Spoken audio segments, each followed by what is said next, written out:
Hello lovelies, here we are for episode 1 of the Blogger Cooler. I hope it is exciting as the preview was. Let's get started. First up on the agenda is Mother's Hideaway. She had a post not too long ago called "A Mother's Poop is Never Done," and isn't that the truth? Where she talks about having to poop but not being able to finish because she had to go and take care of her kids. She says the word turd a lot, and it reminds me of Thumper in Bambi. You know, when Thumper just sits around going like, bird, bird. Except like, I picture her as like a real person sitting next to Bambi, the character, on like the cartoon ice, and the two of them just going, turd, turd, turd. And I like it. So check that out, it's very funny. Next up we have Lindsay Blogs. This one, I totally LOL'd. I can't believe I just said LOL'd, but I did. I laughed out loud.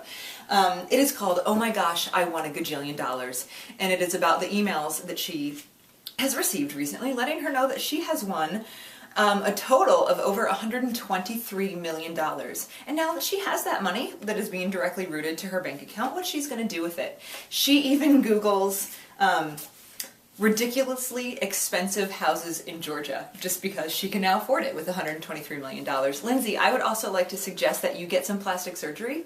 I think it's only appropriate with that kind of money, and then perhaps you too can end up on a rag mag like Heidi Montag showing all of your nasty scars. Yay!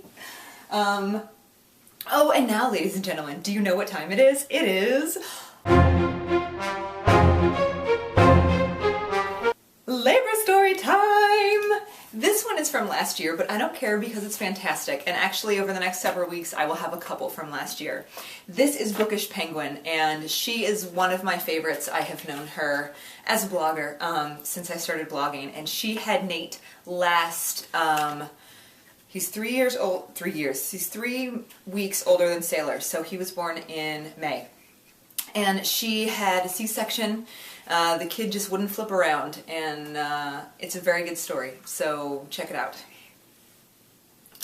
And lastly, we have Apocalyptic, who I like to refer to as blogger, the blogosphere's resident thespian. She's, you know, dramatic and clearly lives in Los Angeles. And she has a post called "How to Tell If You're Drunk." Also, as a side note, she's got really cool, like, oldie-timey photos before all of her posts. I don't know where she gets them or has the rights to use them or whatever, but they're freaking great. So she has this post called How to Tell If You're Drunk. And she has some really funny things, and I'm not going to give them away, go read them. But in reaction to hers, I created a little list of myself. For myself. Of myself? Not a list of myself. Listing myself would be weird. List myself. Me. That would be my list. No, a list called 6 Realizations You Have When You're Sobering Up. I am not going to share all of them with you right now, but I'm going to share 2 of them. 2 of the realizations you have when you're sobering up. Here's the first one. Whoa, I am way too close to this person's face. You know when you're all drunk and you're like, oh my god, I love you, you're my best friend, let's be best friends forever, remember that time that we were mad at each other? It's okay, I love you. That. And then another realization you have when you're sobering up is, wait, there's no such thing as an invisible condom. That guy. You can stop back here tomorrow for the rest of that list, and it will be lovely. And ladies and gents, that is episode 1. Hope you had fun. I will see you next week. Ciao, ciao.